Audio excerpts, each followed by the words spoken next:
परिशीलन, कुसंग और कुमति को कैसे पहचानें तथा उनसे कैसे बचें, क्योंकि कुछ अपवाद छोड़कर संग हम उन्हीं का करते हैं जिन्हें हम अच्छा मानते समझते हैं।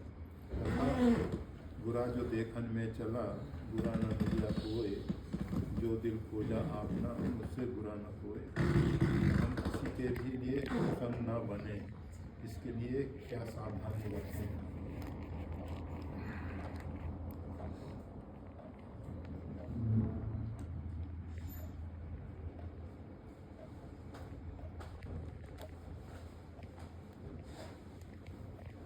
कुसंग और कुमति,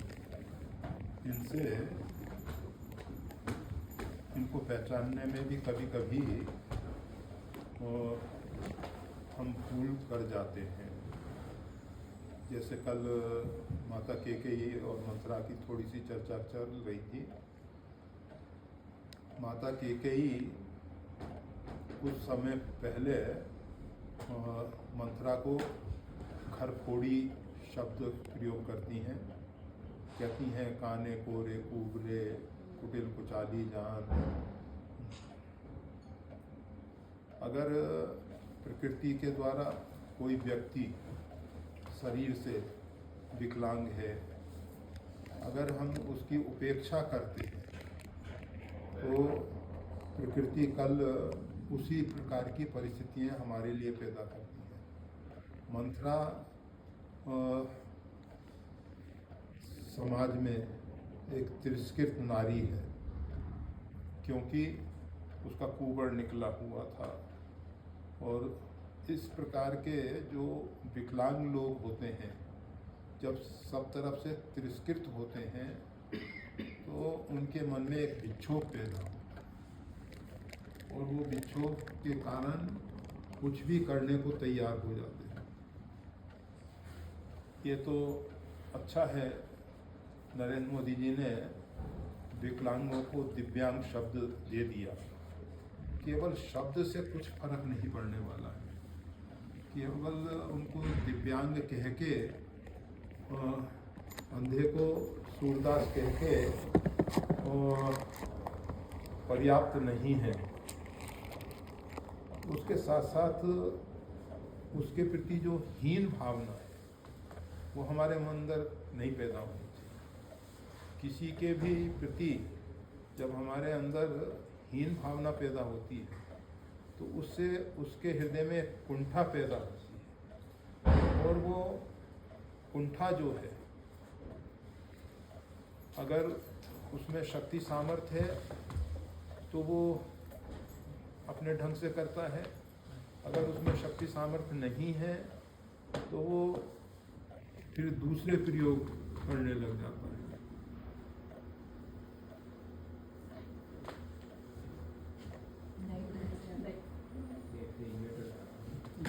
अच्छा, नहीं लाइट तो आ गई, परंतु ये चल रहा था, हमने कहा ये क्या है, इन्वर्टर का।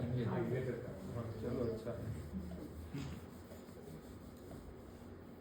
तो जब मन में कुंठा होती है तो व्यक्ति फिर कुछ ना कुछ करने के लिए अपने आप में मजबूर हो जाता है, और वही हुआ मंथरा के साथ।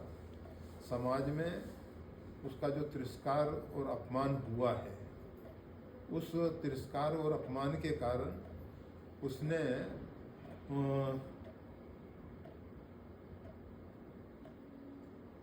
देखा कि ये माता के हमेशा इस प्रकार की, तो इस प्रकार की उसने वार्ता की। वाक चातुर्य के द्वारा, वाक पटुता के द्वारा उसने कैकेयी को शिष्य बनने की स्थिति में पहुंचा दिया। वो कहती है कि तुम्हारे समान हमारा हितकारी समाज में कोई नहीं है। तुमने हमको जो मार्ग बताया है इसमें ही हमारा कल्याण है। तो ये कुसंग को पहचानना बड़ा कठिन हो जाता है। हम थोड़ी देर पहले, मतलब माता कैकेयी थोड़ी देर पहले उसको हीन भावना से देख रहे। और बाद में वो कहती हैं तुम्हारे समान कोई हमारा हितकारी नहीं है, मैं तो इन सब के कुचक्र में आके बहती चली जा रही थी। माता कैकेयी ने सत्यता जानने का प्रयास नहीं किया। उसने कहा भयउ पाख दिन सजत समाजू, 15 दिन हो चुके हैं, समाज में सब प्रकार से तैयारी चल रही है। मंत्रा की बात उसने तुरंत मान ली, जबकि उसको दिखाई दे रहा था कि 15 दिन से कोई ऐसी तैयारी दिखाई नहीं दे रही है जो ये कह रही है। तो बिना किसी सोच विचार के हम किसी की भी बात को स्वीकार कर लेते हैं।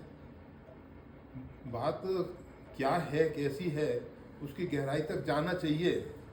समाज में अफवाहें उड़ा दी जाती हैं कि ऐसा हो रहा है, ऐसा हो रहा है, और उनके आधार पर फिर लोगों के प्रति हम एक भाव बना लेते हैं कि वो व्यक्ति ऐसा है, ऐसा है। तो इस प्रकार से कुसंग को पहचानना जरा कठिन है। और हम हमेशा जब व्यक्तिगत स्वार्थ के दायरे में फंसते हैं, अहमता और ममता के दायरे में फंसते हैं, तब हम फंसे जाते हैं।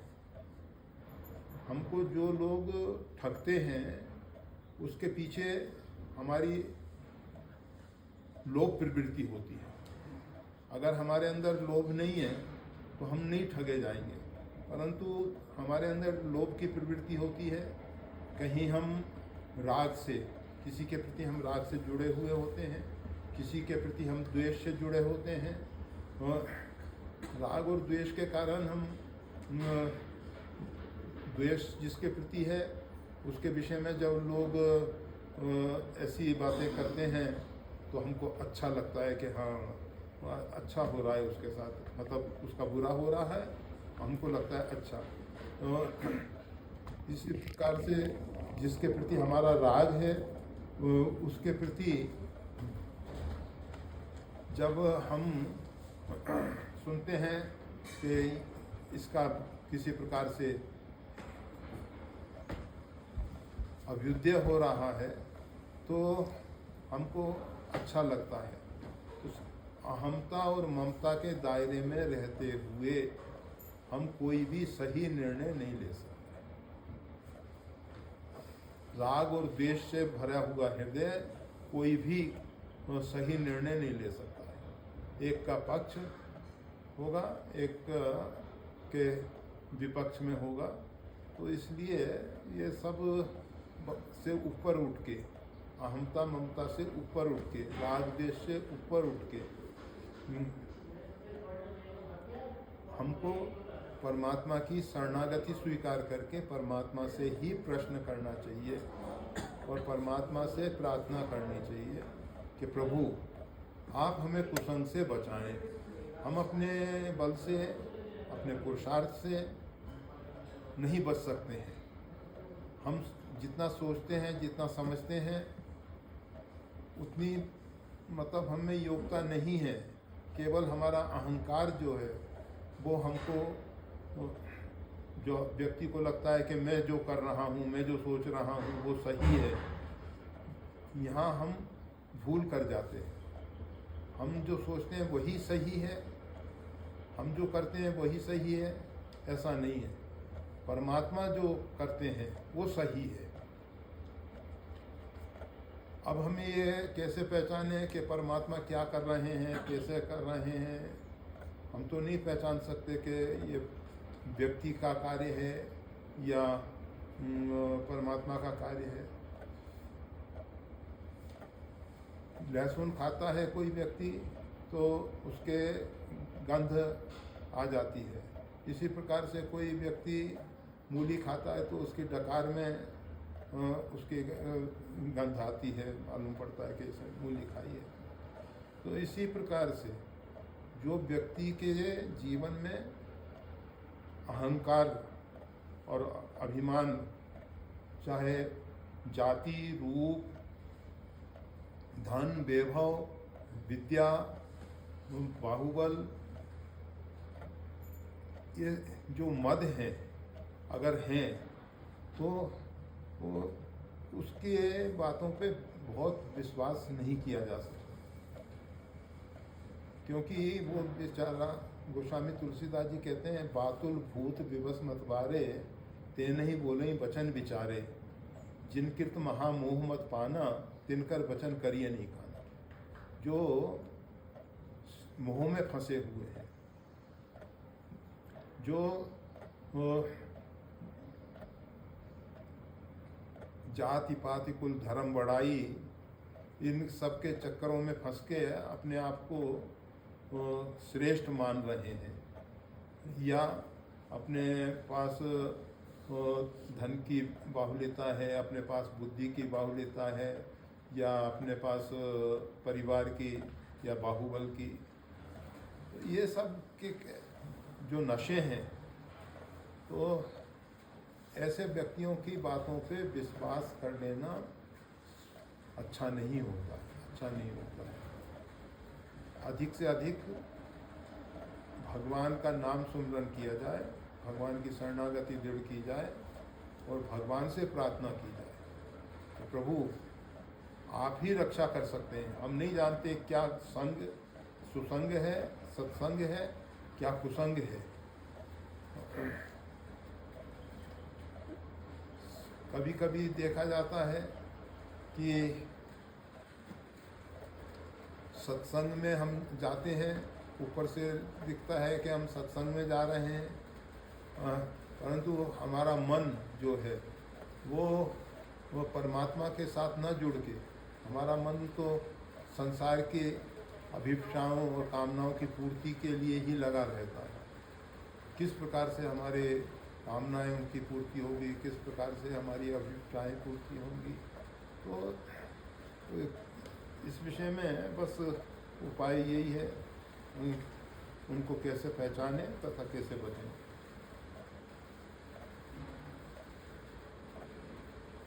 हमको अच्छा क्या लगता है पहले ही बता दिया। जिसके प्रति राग होता है उसके लिए जो बाह्य दृष्टि से, भौतिक दृष्टि से और अच्छा है वो ही हमको अच्छा लगता है, परंतु हम उसके आंतरिक भाव को नहीं पहचान सकते।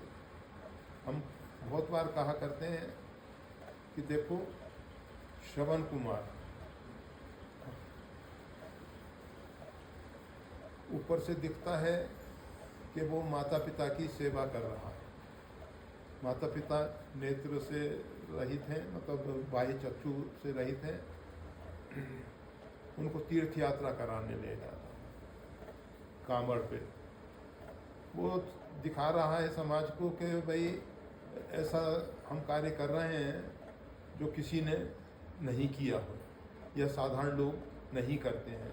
हम पूरे भारत के तीर्थों का दर्शन अपने माता पिता को ऐसे कांधे पे ले जाकर कर रहे हैं, परंतु विवेक से काम नहीं लिया। अगर वो श्रवण कुमार किसी सद्गुरु की संत की शरणागति स्वीकार किया होता, किसी तटस्थ राग द्वेष से ऊपर उठे हुए महापुरुष का संग किया होता और उनसे जाके निवेदन करता कि हम अपने माता पिता को इस प्रकार से तीर्थ यात्रा कराना चाहते हैं, तो हमारे विचार से वो संत महापुरुष, वो गुरु ये कहते हैं कि बच्चा देखो,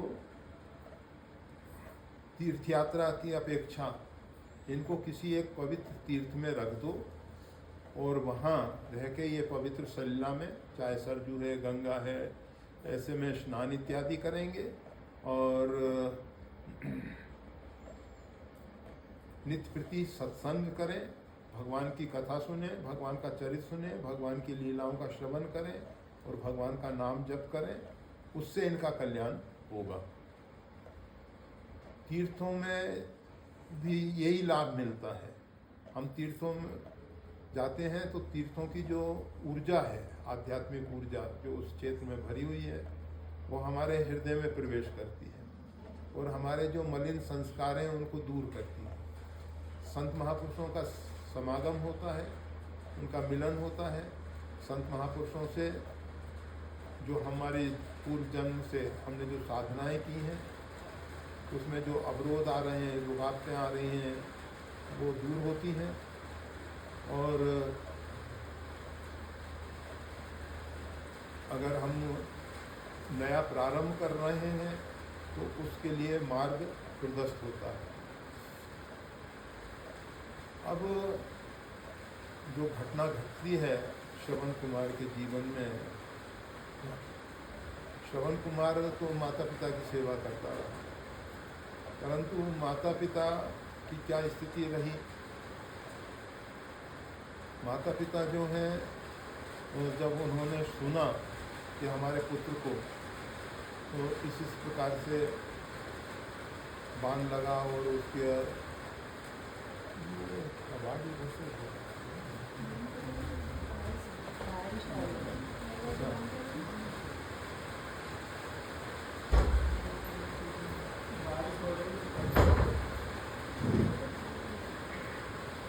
तो उसके प्रति, बच्चे के प्रति जो इतनी सेवा कर रहा है उसके प्रति उनका ममता है, मोह है। ममता के विषय में परमात्मा ने जो ममता दी है वो एक सीमा तक होनी चाहिए। माता पिता का जो ममत्व है बच्चे के प्रति एक सीमा तक होना चाहिए। जब बच्चा बड़ा हो जाए, आप देखिए पशु पक्षी, उनके बच्चे के पास कोई दूसरा व्यक्ति अपरिचित जाना चाहता है तो वो नहीं जाने देते हैं। पक्षी है, चोंच मार मार के उसको वो दूर कर देते हैं, भगा देते हैं, और जितना बनता है बच्चों से उनकी रक्षा करते हैं। पशुओं के लिए भी ऐसा ही है।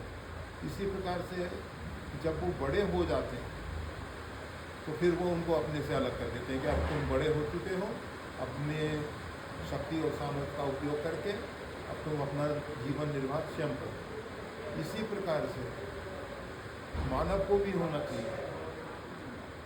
बच्चों को एक सीमा तक संरक्षण की जरूरत है। बाद में उनको उनके पैर पे खड़े होने के लिए अवसर देना चाहिए। ये नहीं कि हम हमेशा उनकी उंगली पकड़ के ही चलते रहेंगे। जहाँ कहीं उनको आवश्यकता है उनको अपने जीवन के अनुभव के अनुसार हमको बताना चाहिए, सब कुछ करना चाहिए। परंतु ये नहीं कि जीवन पर्यंत हम उसके मोह में फंस के अपने जो मानव जीवन का मुख्य ध्येय है, मुख्य लक्ष्य है, उससे ही हम भटक जाएं। तो श्रवण कुमार के माता पिता को जब मालूम पड़ा कि श्रवण कुमार के साथ ऐसी दुर्घटना घटित हुई है, उनको आघात पहुंचा, और आघात की स्थिति में विवेक शून्य होके उन्होंने श्राप दे दिया। अब विचार करनी ये है कि अगर कोई व्यक्ति क्रोध में भर के, आवेश में आके इस प्रकार से श्राप देता है और इस प्रकार की परिस्थिति में उसका शरीर का अंत हो जाता है। त्रिविधम नरकस्य द्वारमिदम, 3 नरक के द्वार हैं। नाथ नरक के पंथ, काम क्रोध मद लोभ सब नाथ नरक के पंथ। उस पथ पे चलता हुआ व्यक्ति शरीर को छोड़ दे तो उसकी क्या दशा होगी। तो उनके माता पिता की कोई सद्गति नहीं हो पाई। आज तक इतिहासकारों ने उनका नाम, श्रवण कुमार का नाम आदर के साथ लिया जाता है।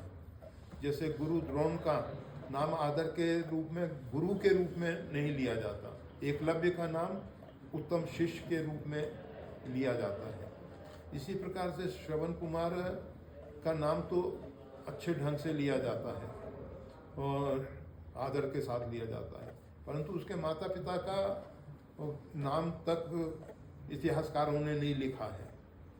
कहीं मिल जाए तो एक अलग बात है, परंतु कहीं उसका विशेष उल्लेख नहीं है, क्योंकि उन्होंने अपने पूर्व के कर्मों के अनुसार जैसा जीवन पाया था, उसके बाद जो जीवन को बनाने की जरूरत थी, आज क्या है, रामभद्राचार्य जी हैं, वो नेत्र से विकलांग हैं, परंतु उन्होंने रामचरितमानस, श्रीमद् भागवत, श्रीमद् भगवद गीता, विष्णु सहस्रनाम, ऐसे कितने ग्रंथ कंठस्थ कर रखे हैं। और आशु कवि हैं, धारा प्रभा में अनेक भाषाओं पे बोल सकते हैं।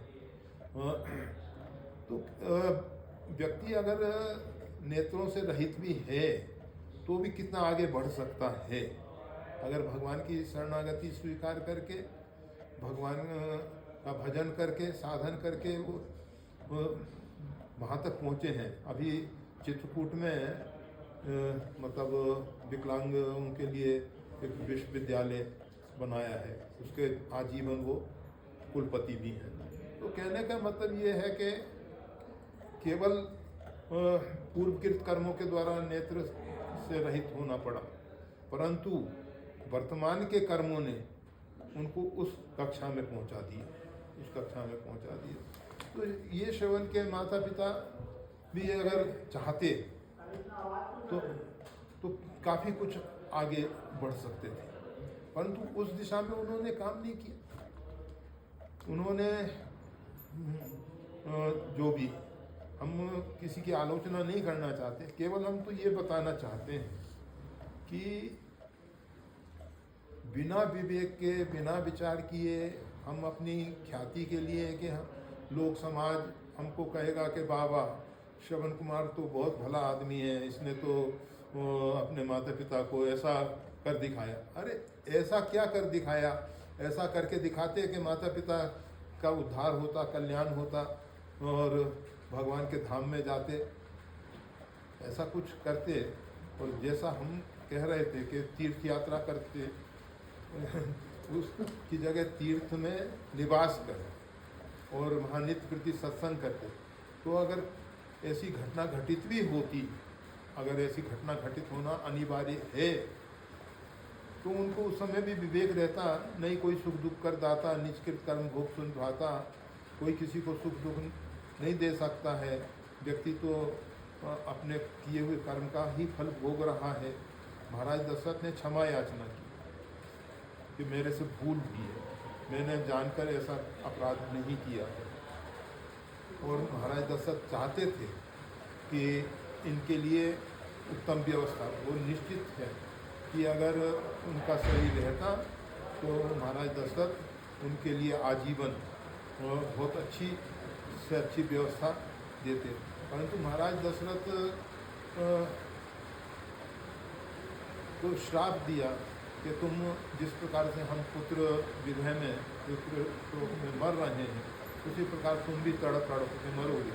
महाराज दशरथ को उसका लाभ मिला, उससे हानि नहीं, उनको कोई संतान नहीं थी, श्राप के कारण संतान तो होगी ही नहीं, तो बिना संतान के उसके विरह में तड़प के मरेंगे कैसे? फिर राम जी के विरह में मरे, बंदौ अवध भुआल सत्य प्रेम जय दान पद, प्रियतन तीर्ण एक परिहरेऊ विश्वत दीन दयाल। जब भगवान श्री राम का विरह हुआ तो तिनके की तरह उन्होंने शरीर का त्याग कर दिया, भगवान के विरह में तड़प के मरे, परंतु लोक समाज में उनकी वंदना हुई और इन्होंने श्राप दिया, ये वंदनीय नहीं हो पाए। तो मतलब विवेक की जरूरत होती है, सोच समझ के कार्य करने की जरूरत होती है। ये नहीं कि वो बस अपने मान प्रतिष्ठा के लिए, अपने लिए। तो आगे लिखा है, पूरा जो देखन में चला बुरा न मिलिया कोई, जो जो खोजा अपना मुझसे बुरा न कोई। यह हमेशा दूसरों में दोष दृष्टि ना करें, दूसरों के दोष ना देखें, और अगर हम किसी में दोष देख रहे हैं तो हमसे बुरा ना करें। अगर हमारी दृष्टि में कोई दोषी है, जो बुरा है, तो हम बुरे हैं, ना कि वो व्यक्ति बुरा है। और दूसरों के अंदर कमी देखकर अपने अंदर की कमियों को दूर करना है, वहाँ तक अच्छा है। दूसरों की सहायता करके उनके दोष दुर्गुणों को दूर करना है, वहाँ तक अच्छा है। वैसे हम किसी को सुधार नहीं सकते। समाज सुधारक जितने हुए हैं सब बिगड़े हैं, सब बर्बाद हुए हैं। हम हमेशा एक वंदे कृष्णम जगत गुरु भगवान श्री कृष्ण अर्जुन को गीता सुना। अर्जुन ने कहा परिचय वचनम पर मैं आपकी आज्ञा का पालन करूँगा। तो परंतु भगवान कह रहे थे मोह ममता का त्याग करके तो ये ठीक पिता वो धर्मियों का साथ दे रहा है। उनसे दया करने की जरूरत नहीं है। अभी तुम्हारे पितामह हैं, सब कुछ है, परंतु अधर्म के साथ जुड़े। जो भी व्यक्ति अधर्म के साथ खड़ा है तो अंत में भगवान को चाबुक लेकर दौड़ना पड़ा, अगर बस का पहिया उठाना पड़ा, जो कुछ भी हुआ। भगवान सज्जन और अपने पुत्र शाम, अपने परिवार 56 करोड़ जजमन उनको नहीं सुधारते। भगवान शंकर जीवन गुरु सभी जी को समझाए, परंतु बात और उद्देश्य जबकि कहे उसके बाद बहु अनेकों बार भगवान शंकर ने कहा कि भी लागना और उद्देश्य, कोई उद्देश्य नहीं लगा। दुर्योधन को बड़ी सभा में भगवान श्री कृष्ण समझाने के लिए गए थे कि पांडवों को 5 गाँव दे दो। कहने का मतलब ये है कि हम किसी को सुधार नहीं सकते। बस हम सुधरेंगे, समाज सुधरेगा। हमको स्वयं को सुधारना होगा, हमको सही जीवन जीना होगा, हमको सही कर्म करने होंगे। हम समाज सुधारक ना बने, दूसरों को सुधारने की कोशिश ना करें। कबीरा तेरा झोपड़ा कलकत्तों के पास करेगा तो भरेगा, क्यों हो चुका जो कर रहा है उसका कर्म का भरपूर हो गया। तुम क्यों परेशान हो, क्यों दूसरे की गंदगी उठा के अपने हिस्से में रख रहे हो? गंदगी बाहर पड़ी रहने दो, उसको उठा के हिस्से में रखने की जरूरत नहीं है। अगर हो सके तो उसको मिट्टी से ढक दो। तो गंदगी बाहर पड़ी है तो खाद बन जाएगा। संतों के चरित्र में गोस्वामी तुलसीदास जी कहते हैं जो सही दुख पर छिद्र दुरावा। संत जो हैं जो सही दुख तपस्या करते हैं, कष्ट सहन करते हैं, तो क्या करते हैं दूसरों के जो छिद्र हैं, दूसरों के अंदर जो कमियाँ हैं उसको ढकते हैं। छिद्रान्वेषण नहीं करते हैं, छिद्र को उखाड़ते नहीं हैं, दूसरों की कमियों को